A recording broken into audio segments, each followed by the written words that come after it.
Assalamualaikum warahmatullahi wabarakatuh. Bismillahirrahmanirrahim. Innal hamdalillah nahmaduhu wa nasta'inuhu wa nastaghfiruh wa na'udzu billahi min shururi anfusina wa min sayyiati a'malina.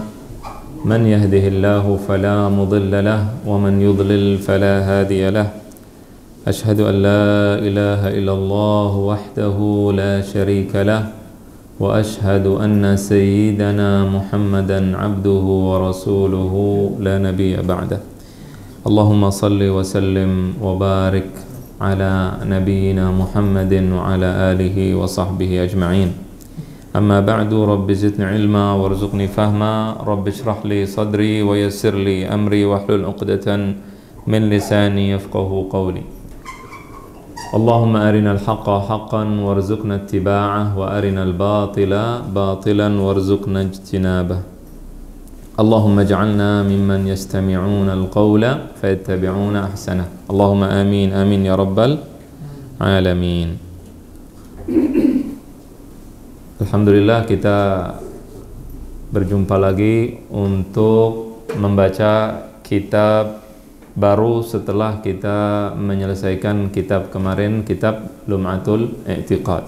Kita kemarin sudah belajar pengantar akidah. Itu kita pelajari pengantar akidah, kemudian kitab Lum'atul I'tiqad. Dan pelajaran kemarin pada pelajaran akidah yang sudah kita bahas kemarin, kita agak melebar. Jadi penjelasannya agak luas sedikit. Karena apa? Karena yang datang berbeda-beda. Sebagian yang datang dan sebagian yang hadir, ada yang faham, ada yang belum faham. Jadi harus kita jelaskan dari dasar gitu.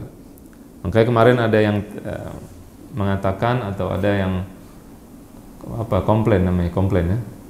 Bilang katanya agak susah. Pelajaran yang pertama dan yang kedua sebagian ada yang susah. Tujuannya adalah agar kita bisa mengerti, karena kemarin memang kita jelaskan hal-hal yang belum diketahui. Banyak istilah-istilah kemarin. Ada istilah apa namanya? Tafwid. Kemudian istilahnya apa? Dalam pelajaran akidah yang kemarin kita pelajari ada ta'wil, kemudian ada tasbih, kemudian ada itsbat, ada tamtsil. Kemudian ada lagi uluhiyah, ada rububiyah, ada macam-macam. Sebagian baru pernah dengar, sebagian pernah belajar di tempat lain.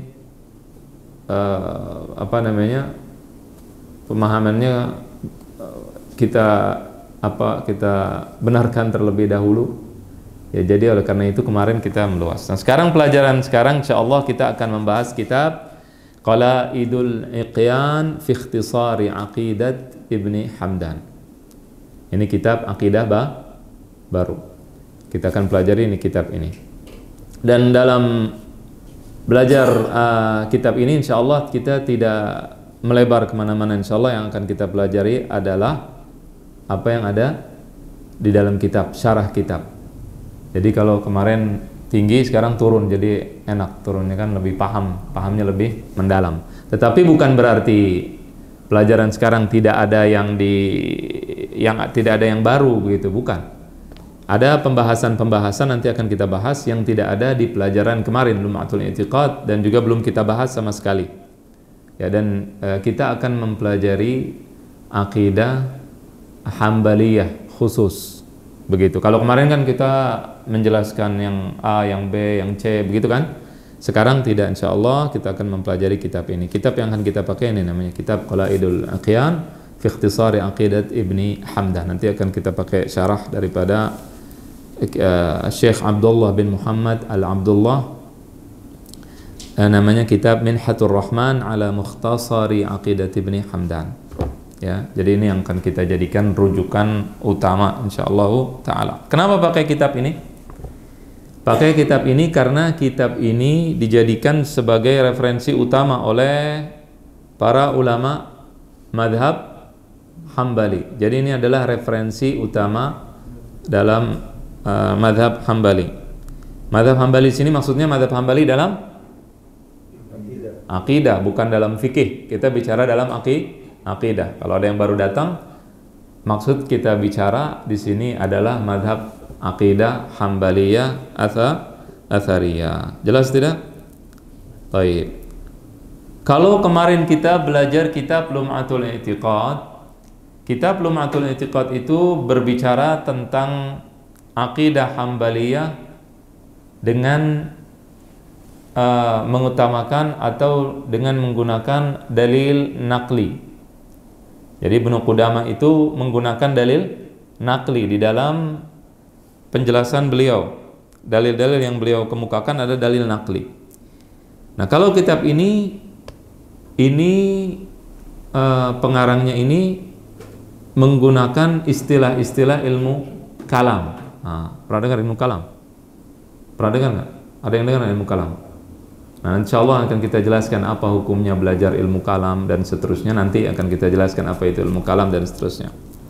Jadi ini kitab nanti agak sedikit berbeda dengan kitab Lum'atul I'tiqad. Kalau Lum'atul I'tiqad itu berbicara hadis, kemudian ayat, begitu aja. Kalau kitab ini ada penjelasan itu, ada penjelasan-penjelasan yang sifatnya akliyat, secara akal. Kemudian ada istilah-istilah ilmu di dalam ilmu kalam juga. Apakah Ibnu Balban, pengarang kitabnya ini berbeda dengan Ibnu Qudamah? Berbeda tidak? Apakah dia berbeda, bertentangan? Tidak bertentangan. Kenapa tidak bertentangan? Karena yang pertama dan yang kedua hasilnya sama. Sama-sama tafwid, sama-sama akidahnya Hambali, cuma cara sampainya aja yang berbeda. Paham tidak? Ada dua jalan berbeda, yang satu lewat kanan, yang satu lewat kiri, tapi tempatnya sama. Tempatnya di sini, di tempat Al-Irsyad di sini. Jalan yang satu dari kanan, yang satu dari kiri, tetapi sama semuanya. Misalkan kita ingin mengatakan bahwa Allah itu Sami'un, Maha mendengar. Ibnu Qudamah dan juga yang mengikutinya, para ulama Hambali yang mengikutinya, cukup membawakan dalil. Innallaha Sami'un Basir, selesai. Tetapi sebagian ulama Hambali ada yang menetapkan urusan akidah ini dengan apa? Dengan ilmu kalam, Jadi Hambali tetapi juga menggunakan istilah-istilah daripada ilmu kalam. Nah, ada larangan tidak untuk belajar ilmu kalam? Ada. Dari para ulama salaf dan seterusnya. Kalau begitu, akidah ini apakah akidah salaf atau bukan akidah salaf? Bukan akidah salaf. Nah, tetapi di dalam kitab ini dikatakan bahwa kitab ini adalah akidah salafiyah. Akidah salafiyah. Banyak orang nih salah faham ketika seseorang menggunakan dalil akal, dianggapnya tidak salaf. Padahal ketika seseorang menggunakan dalil akal dengan tujuan untuk menetapkan dalil-dalil dari Al-Quran dan Sunnah Nabi Shallallahu Alaihi Wasallam, dia tidak sedang menentang Al-Quran dan tidak sedang menentang Sunnah. Jelas tidak? Maka kita dalil-dalil akal yang digunakan itu bukan untuk menentang Al-Quran dan Sunnah. Oleh karena itu tidak bertentangan dengan salaf. Misalnya begini, salaf mengatakan Allah Sami'un Basir, Allah Maha mendengar, Allah Maha melihat. Sekarang kita buktikan. Buktinya apa kalau Allah Maha mendengar, Allah Maha melihat? Buktinya misalkan kita makhluknya aja bisa melihat, bisa mendengar. Nah, ini dalil akal bukan? Dalil akal. Nah, berarti Allah Sami'un Basir. Apakah kalau kita mengatakan seperti itu berarti kita tidak mengikuti salaf? Paham nggak? Paham tidak? Nah, jadi ketika menggunakan dalil akal bukan berarti kita tidak mengikuti salaf. Karena yang kita pelajari dan yang kita tetapkan adalah akidah-akidah dari salafus as-saleh. Paham ya ini ya? Nah, ini kitab namanya kitab Qala'idul Iqyan. Apa artinya qalaid? Dari kata-kata qiladah. Qiladah itu artinya adalah kalung. Jadi qalaid, kalung-kalung, al-iqyan, adz-dzahabul khalis, atau emas yang murni. Jadi qalaidul iqyan, kalung emas murni. Paham nggak? Fi ikhtisar aqidati Ibni Hamdan, ringkasan akidah Ibnu Hamdan. Nah, untuk memahami kitab ini, apa itu Ibnu Hamdan? Siapa Ibnu Hamdan? Ibnu Hamdan adalah seorang ulama bermadhab Hambali. Beliau bernama Ahmad Ibnu Hamdan Ibnu Syabib Ibnu Hamdan Al-Harrani Al-Hambali. Ya, jadi seorang ulama Hambali. Nah, wafat pada tahun Ibnu Hamdan 695 Hijriyah. Kalau Ibnu Qudamah wafat tahun berapa? Ada yang ingat Ibnu Qudamah Al-Maqdisi, Shahibul Lum'atil I'tiqad, wafat tahun 2024. Tahun 620 Hijriyah. Jadi waktunya berdekatan dengan Ibnu Qudamah. Siapa Ibnu Hamdan? Ibnu Rajab mengatakan bahwa beliau adalah seorang ulama yang intahat ilaihi ma'rifatul madhab wa daqaiqihi wa ghawamidih wa annahu kana 'arifan bil aslain wal khilafi wal adab. Ibnu Hamdan ini adalah seorang ulama besar yang urusan madhab Hambali itu kembalinya kepada beliau. Mengetahui hal-hal yang sulit di dalam madhab Hambali, ya, hal-hal yang rinci, semua hal yang tersembunyi dalam madhab Hambali beliau yang mengetahuinya. Dan beliau mengetahui dua usul. Apa dua usul nih? Usuluddin dan usul fikih. Faham masalah tersebut, paham masalah khilaf, paham masalah adab. Ya. Ini kita menjelaskan ini biar kita paham nih. Ini kitab kemana larinya? Paham nggak? Ini kitab siapa? Kitab madhab Hambali. Jelas tidak? Nah, ini adalah ringkasan dari kitab Ibnu Hamdan. Kitab ada seorang ulama namanya Ibnu Hamdan. Nama kitabnya Nihayatul Mubtadi'in. Nah, sekarang kita mau tahu siapa Ibnu Hamdan. Nah, Ibnu Hamdan ulama besar, dijelaskan oleh para ulama bahwa beliau adalah seorang allamah, al-bari', baqiyatul masyayikh, Syekhul Hanabilah. Pujian para ulama terhadap beliau sangat banyak, ya. Dan juga beliau adalah pengarang kitab-kitab yang banyak. Kitabnya Nihayatul Mubtadi'in ini yang diringkas dalam kitab yang akan kita baca, ini adalah kitab yang menjelaskan nukilan-nukilan dari para imam-imam madhab Hambali, menjelaskan bagaimana pendapat madhab Hambali. Beliau menukil dari para imam, kemudian menjelaskan al-mu'tamad. Apa artinya al-mu'tamad? Pendapat favorit resmi. Pendapat apa? Siapa yang bilang resmi? Pendapat resmi, pendapat valid. Nah, resmi madhab Hambali, valid, bisa dipastikan. Kalau ada perbedaan pendapat, maka kita mengatakan ini adalah yang valid begini. Paham tidak? Karena kadang-kadang ada ulama itu berpendapat dengan pendapat pribadi, tidak mewakili madhab. Misalkan begini, organisasi Al-Irsyad, Al-Islamiyah, Muhammadiyah, NU. Ada nggak orang NU bicara tetapi dia tidak mewakili NU? Ada nggak? Ada. Orang Al-Irsyad bicara atas nama pribadi karena kebetulan dia lagi berbeda dengan Al-Irsyadnya. Orang Muhammadiyah lagi berbeda dengan Muhammadiyahnya. Paham nggak ini? Maka pada saat dia bicara tidak sesuai dengan kaidah-kaidah madhabnya, maka dia akan bicara pendapat pribadinya. Paham nggak ini? Nah, harus dibedakan antara dua hal tersebut. Kadang-kadang orang itu tidak membedakan, ini salah kalau tidak mau membedakan. Atau dia punya pendapat pribadi, dia menganggap dirinya Hambali, Syafi'i. Kemudian dia bawa pendapat pribadinya, kemudian dia jadikan itu pendapat madhab. Itu tidak benar. Pendapat pribadi adalah atas nama pribadi. Contoh misal di dalam fikih Syafi'i misalkan, yang membatalkan wudu ada berapa? Ada berapa? 7. Masya Allah banyak amat. Ada 4 yang membatalkan. Ya, yang pertama adalah yang keluar sesuatu dari kemaluan depan dan belakang, kemudian bersentuhan kulit antara laki-laki dengan perempuan yang sudah besar. Kemudian ya orang asing bukan mahram.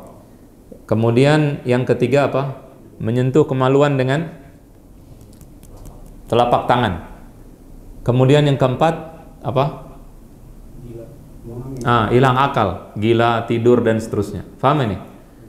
Kemudian Al-Imam An-Nawawi rahimahullahu ta'ala memilih, ini pilihan Imam Nawawi, dan dia tidak menisbatkan kepada madhab Syafi'i.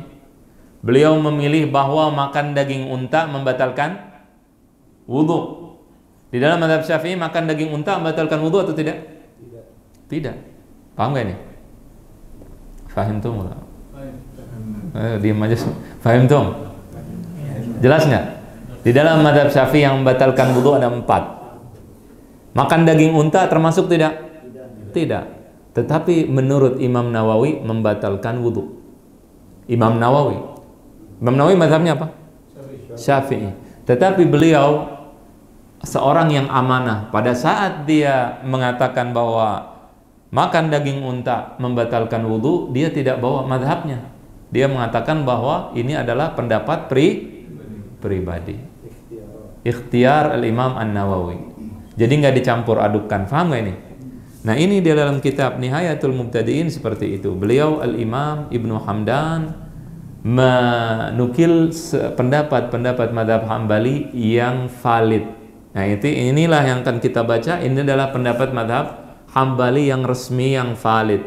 Kalau ada orang satu mengaku madhab Hambali, satu Hambali mengatakan dalam akidah dia punya pendapat berbeda, maka tidak bisa dipertanggungjawabkan. Pertanyaannya sekarang, bagaimana kita mengetahui bahwa pendapat ini kok dikatakan valid? Siapa yang mengklaim ini valid, ini tidak valid, ini Hambali, ini bukan Hambali? Siapa yang mengatakan itu? Bagaimana cara membedakan antara yang mu'tamad, yang valid dan yang tidak valid? Bagaimana caranya? Bagaimana cara membedakannya? Ada yang tahu? Cara membedakannya dengan 2 hal.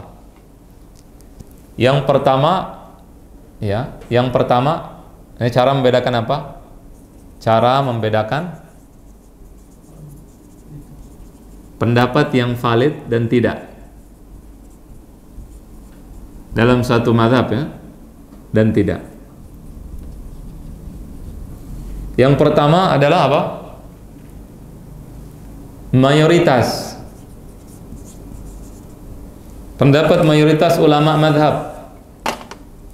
Pendapat mayoritas para ulama madhab. Kemudian yang kedua adalah apa?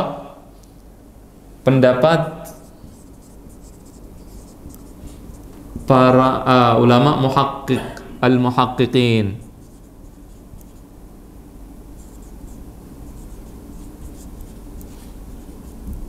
Muhaqqiq, apa artinya muhaqqiq? Pendapat mayoritas ulama. Jadi misal dalam madhab Hambali, para mayoritas ulamanya mengatakan A, maka itu adalah pendapat yang valid. Bisa dengan itu atau dengan yang kedua. Dan yang kedua yang lebih kuat, dengan pendapat para muhaqqiqin. Jelas tidak? Muhaqqiqin itu ulama yang diakui bahwa dia telah meneliti perkataan dalam madhab tersebut, kemudian diakui oleh ulama lain setelah diuji dan seterusnya, sehingga perkataannya diakui. Misalkan dalam madhab Syafi'i, kalau kita bicara madhab fikih, siapa ulama yang muhaqqiq, yang pendapatnya, perkataannya dikatakan sebagai mu'tamad di dalam, atau perkataannya dikatakan perkataan yang valid dalam madhab Syafi'i? Siapa? 2 imam. Siapa imamnya? Tadi ente hampir nyerempet tuh, benar. Fikri. Imam Fikri. Siapa? Imam Nawawi. Yang kedua? Imam Rafi'i, Al-Imam Nawawi dan Rafi'i. Kalau berbeda maka didahulukan Imam Nawawi karena Imam Nawawi mengetahui hadis. Ada caranya. Kenapa Imam Nawawi bisa dijadikan sebagai muhakkik? Karena dilihat dari karya-karya dan perkataannya dan seterusnya. Para ulama madhab semua mengakui beliau dan kemudian menjadikan karena beliau sebagai muhakkik karena dia teruji kemampuannya dan juga keilmuannya. Jelas tidak? Oleh karena itu Ibnu Hamdan sama seperti itu. Dan ini adalah akidah salafiyah, akidah salaf, akidah salafi. Akidahnya Al-Imam Ibnu Hamdan adalah akidah apa? Salafi. Sebagian orang mungkin dengar ada orang yang mengatakan akidah kita akidah salafi, akidah salafiyah, dan yang lain tidak salafi. Nah di sini Al-Imam Al-Izz Ibnu Abdussalam yang wafat tahun 660 Hijriah, beliau mengatakan jami'ul mubtadi'ah yaz'umuna annahum ala madhhabis salaf. Seluruh ahli bid'ah mengatakan bahwa mereka bermadhab salaf. Semua ahli bid'ah. Paham gak nih? Kita ini bahas ini karena memang lagi pembahasannya. Jelas ya, kita lagi mau membahas ini, mau menjelaskan bahwa kitab ini adalah kitab akidah salafiyah athariyah. Paham tuh? Nah, itu tujuan kita bicarakan ini. Semua ahli bid'ah mengatakan bahwasannya atau mengaku-ngaku bahwasannya mereka bermadhab salaf. Wa kullun yadda'una wa kullun yadda'i al-wasla bi Laila wa Laila la tuqirru lahum bidzaka. Al-Imam As-Sanusi mengatakan kullun min ahli al-bid'ah yadda'i anna ma yantahiluhu huwa madhhabus sahabah. Semua orang ahlul bid'ah mengaku-ngaku bahwasannya apa yang dia yakini adalah madhabnya para sahabat. Kemudian Al-Mu'tazilah, tahu Mu'tazilah ya? Kemarin kita udah ceritain tuh, Mu'tazilah mengatakan bahwa madhab mereka adalah madhabnya sahabat. Madhab Mu'tazilah adalah madhab sahabat. Juga bahkan madhab salafus soleh. Nah, dan ini tidak benar. Oleh karena itu kita tidak melihat pengakuan, tetapi melihat apa? Isi. Melihat daripada isi. Jadi kita melihat isi daripada yang dikatakan, al-madmun, bukan pengakuannya. Kalau saya akidahnya salafiyah, saya bicarakan selalu bicara tauhid. Mu'tazilah selalu bicara tauhid. Kemarin diantara Pancasilanya Mu'tazilah diantaranya apa? Tauhid wal adl. Mereka selalu mengatakan kita orang yang bertauhid. Tetapi tauhid mereka tauhid yang menyesatkan. Tauhid Mu'tazilah menyesatkan. Karena pemahaman mereka tentang tauhid berbeda. Kemarin sudah kita jelaskan pada pembahasan tentang Mu'tazilah. Keadilan, mereka mengatakan Allah Maha Adil, tetapi maksud mereka berbeda. Maksud mereka berbeda. Allah tidak bisa mengampuni orang yang masuk neraka. Wajib di apa? Diazab di neraka. Allah mau ampuni enggak? Allah wajib mengadab mereka dan seterusnya. Pemahaman yang salah. Oleh karena itu kalau pengakuan atau klaim bahwa kita akidahnya salafiyah dan seterusnya itu harus dibuktikan. Al-Imam Al-Laqani Al-Ash'ari, Imam Laqani Al-Ash'ari mengatakan dalam sebuah bait syairnya beliau mengatakan fakullu khairin fi ittiba'i man salaf wa kullu syarrin fi ibtida'i man khalaf. Semua kebaikan itu kalau kita mengikuti salafus saleh, dan semua keburukan kalau kita mengikuti siapa? Orang-orang yang datang setelah salafus saleh. Nah, ini sering dibaca atau dibawa. Ini yang mengatakan adalah seorang ulama dari Al-Ash'ari. Siapa salaf itu? Siapa salaf? Salaf yang dimaksud di sini adalah para ulama. Dari para sahabat, kemudian para tabi'in, kemudian tabi'in, termasuk imam yang 4, ulama 4 madhab, Imam Abu Hanifah, Imam Malik, Imam Syafi'i, Imam Ahmad ibnu Hanbal. Jadi kita di sini wajib mengikuti para ulama salaf. Nah, dengan cara mengikuti para ulama. Jadi kalau orang ada yang kadang-kadang membenturkan antara Imam Syafi'i dengan salaf, nah, ini berarti gak paham arti salaf. Karena Imam Syafi'i adalah salaf, Al-Imam Abu Hanifah salaf. Dia belajar dengan salaf sebelumnya, dengan tabi'in sampai kepada Rasulullah SAW dengan sanad yang bersambung kepada mereka. Jadi kalau ada yang bilang kita tidak usah ikuti Imam Syafi'i, ikuti salaf saja, berarti dia nggak ngerti apa itu salaf. Nah, akidah kita pun mengikuti para ulama, termasuk diantaranya Imam Ahmad ibnu Hanbal rahimahullahu taala. Sekedar mengingatkan, kenapa kok disebut akidah Hanbaliyah, nggak disebut akidah Syafi'i, akidah Hanafi, kenapa tidak disebut akidah yang lain? Udah pernah dibahas dulu, kenapa? Alasannya apa? Pada masa Imam Ahmad. Apanya? Pendapat. Ada Imam Ahmad ini, karena kemarin sudah kita ceritakan cerita Imam Ahmad, ada fitnah khalqul Quran dan sebagainya, maka Imam Ahmad dijuluki, dilaqabi dengan Imam Ahlus Sunnah wal Jamaah, maka kemudian dinisbatkan kepada beliau nama akidah Ahlus Sunnah wal Jamaah, akidah Hanbaliyah atau akidah Athariyah, yang sebenarnya juga berasal dari salafus saleh. Faham ini? Jelas? Baik. Kalau ini sudah jelas, maka sekarang sedikit ingin saya terangkan tentang masalah Hambali, kemudian Asy'ari, kemudian Maturidi. Pernah dengar nggak?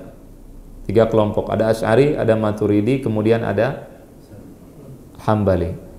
Ini berapa kelompok? 3. Yang selamat berapa kelompok?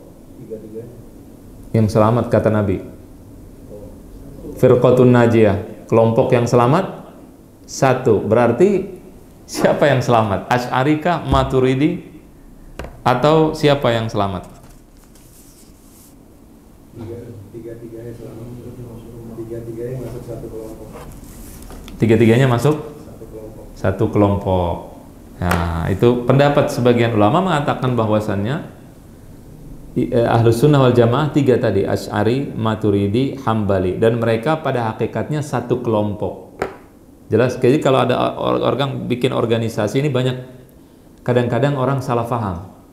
Jadi sebagian orang menganggap kalau seseorang berorganisasi, masuk ke satu organisasi atau 1 kelompok, maka dia dianggap berkelompok, yang kelompoknya ini semuanya di neraka. Dia akan di surga sendiri. Kenapa? Karena ada hadisnya. Nah, ini salah paham. Kalau begitu nanti kalau ditanya madhab mana yang masuk surga, nah, pertanyaannya gimana? Repot gak jawabnya?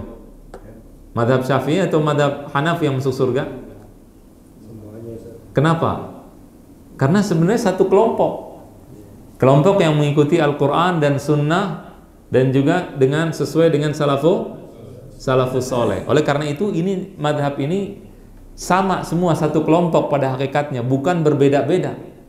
Misalnya seperti ada organisasi A, organisasi B, semuanya organisasi Islam, mendasari organisasi mereka dengan Al-Quran dan Sunnah Nabi SAW, mengikuti sahabat, ya, mengikuti Ahlul Bait, maka nggak ada masalah. Walaupun organisasinya beda, warnanya beda, yang satu hijau, yang satu biru, yang satu merah, yang satu kuning, tidak ada masalah di situ.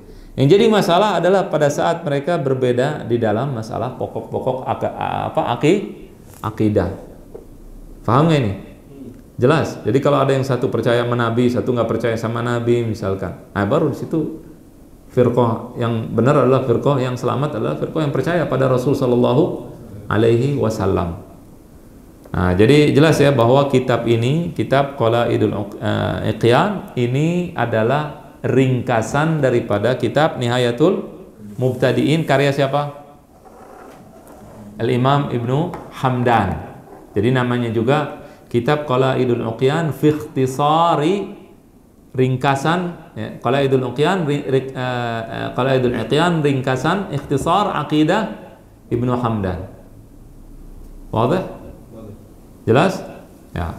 Dan aqidah Ibnu Hamdan ini adalah aqidah yang diakui oleh Hambali dan diajarkan dan dinukil oleh para ulama mazhab Hambali. Paham tuh? Jelas? Nah, begitu. Kalau masalah tadi ilmu kalam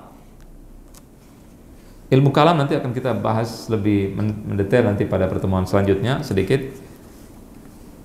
Imam Ahmad ada larangan, tidak boleh belajar ilmu kalam, kurang lebih begitu. Kemudian ada lagi pembolehan belajar ilmu kalam. Nah, para ulama Hambali mereka dalam menyikapi dua riwayat tadi, ada riwayat yang membolehkan dari Imam Ahmad belajar ilmu kalam dan ada riwayat yang tidak membolehkan. Sebagian ulama mengatakan itu dinasakh. Nasakh itu apa? Dihapus hukumnya. Jadi kalau ada yang mengatakan Imam Ahmad melarang ilmu kalam, apa kata ulama Hambali? Jawabannya sudah mansukh, perkataannya mansukh. Itu zaman dulu. Perkataan berikutnya membolehkan. Paham nggak? Paham nggak mansukh apa artinya? Dihapus. Misalnya begini, kita suruh anak kita nggak boleh keluar rumah, jangan keluar rumah. Hah? Tidak boleh keluar rumah anaknya.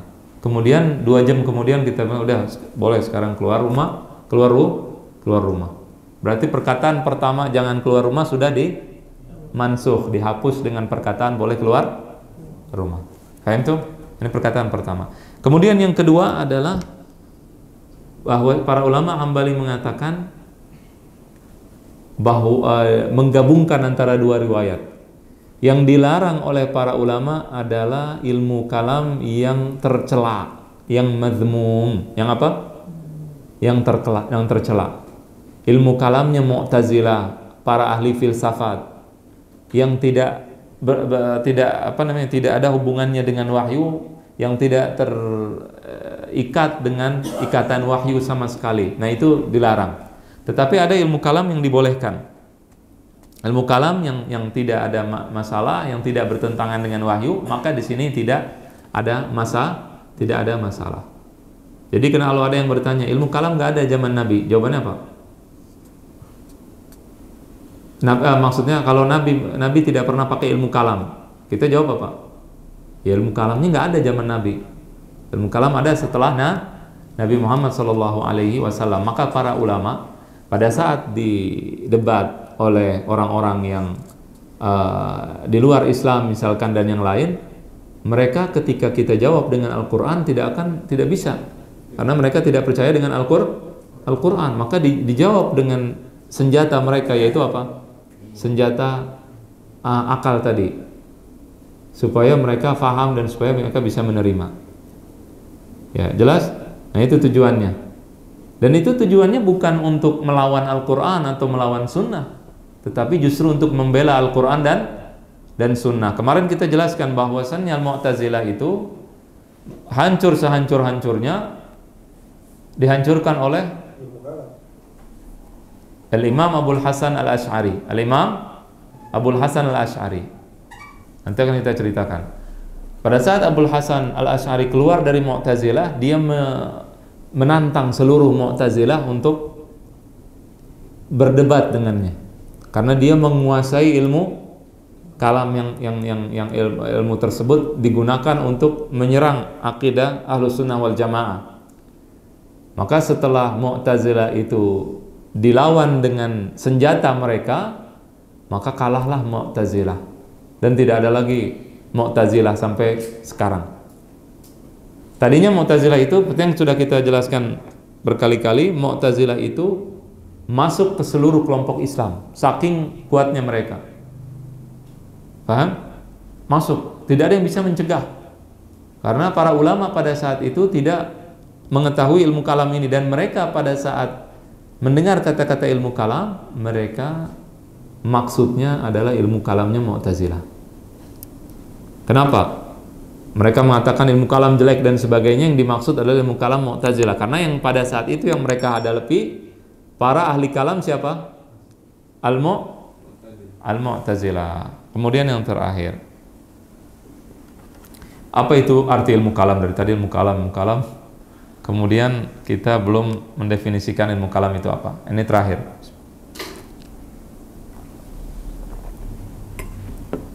Apa ilmu kalam? Ilmu kalam itu adalah, ini dihapus apa nggak usah? Nggak ada yang nulis, ha? Ilmu kalam artinya apa? Ilmun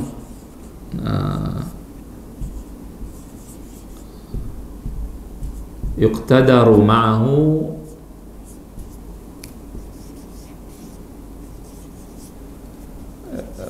ini tulisannya agak Itsbat al-aqaid ad-diniyah.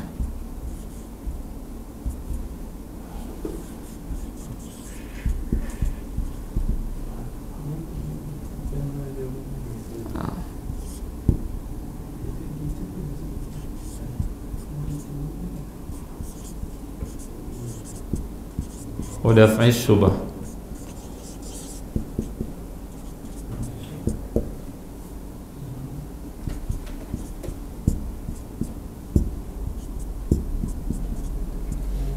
Apa artinya ilmu kalam? Ilmu yang dengannya kita itu menetapkan akidah-akidah dengan masalah-masalah akidah dengan mendatangkan dalil-dalil dan juga menjawab seluruh syubhat. Syubhat itu apa? Ya, keraguan. Paham? Itu ilmu kalam. Artinya pakai dalil, bawa dalil dan juga menjawab syubhat-syubhat. Itu namanya ilmu kalam. Nah, akal, kemarin ada yang sempat bertanya begini, kemarin belum sempat dibahas sedikit. Masalah akal, ada yang nanya kita ini kalau pakai akal mau pakai akal siapa? Kan akal orang berbeda-beda. Yang kita pakai adalah akal yang disepakati bersama. 1 tambah 1 berapa? 2. Kalau ada yang bilang 1 tambah 1 3, salah apa benar? Pasti salah. Bisa dipastikan salah. Kalau ada orang yang pakai akal, satu pakai akal hasilnya beda, itu karena ada kesalahan. Maka kita menjelaskan kesalahannya. Ada orang bilang gini, siapa yang menciptakan Allah? Kalau semua yang ada diciptakan, berarti siapa yang menciptakan Allah? Dia kan pakai logika. Maka kita katakan, Allah itu pencipta, bukan makhluk. Semua makhluk diciptakan. Pencipta tidak diciptakan. Salah pertanyaannya. Kita jawab dengan logis. Ya, sama seperti orang bilang, buku ini makan nasi berapa kali sehari? Kitab, makan nasi berapa kali sehari buku kitab nih? Yang nanya benar salah? Kenapa? Ini kitab nggak makan. Paham ya? Maka di sini kita menjawab dengan dalil, dengan akal untuk membela yang benar. Paham nggak? Menjawab dengan logis. Dia merasa bahwa dia logis, dia benar, tapi ternyata dia salah dalam berpikir. Nah, jadi kalau ada yang bilang kon akal orang itu berbeda-beda, ada yang A, ada yang B, betul. Kita di sini di dalam ilmu kalam ini kita menjelaskan kesalahan berpikir orang-orang di luar akidah Ahlussunnah wal Jamaah atau orang-orang di luar Islam. Jelaskan salah berpikirnya di mana. Jadi kalau ada yang bertanya, siapa yang menciptakan Allah? Salah. Pertanyaan siapa yang menciptakan khusus untuk makhluk. Sebagaimana kita bertanya, siapa yang makan? Siapa yang makan? Makhluk yang bisa makan, bukan tanya kitab yang tidak perlu makanan. Paham ini? Ya, jadi kalau ada yang bertanya kitab ini makan berapa kali sehari, dia salah nanya. Kita nggak bisa jawab. Kita katakan kamu salah nanya. Ini kitab, ini nggak ngerti kitab. Ini hakikatnya, ini kitab nggak perlu makan, nggak perlu minum. Ini bukan benda hidup, ini benda mati. Maka pada saat orang bertanya siapa yang menciptakan Allah, kita katakan Allah adalah Khalik. Kamu salah bertanya. Nah, yang menciptakan tidak diciptakan, dia yang menciptakan, Maha Pencipta. maka salah dalam pertanyaan. Di sini kita menjawab pertanyaannya dengan logis. Nah, itu ilmu kalam. Bi iradil adillah wa daf'i syubhat, itu salah satu contoh daripada ilmu kalam. Allahu a'lam bissawab, mudah-mudahan jelas. Demikian, wasallallahu wasallam ala sayyidina Muhammadin wa ala alihi washabihi ajma'in. Assalamualaikum warahmatullahi wabarakatuh.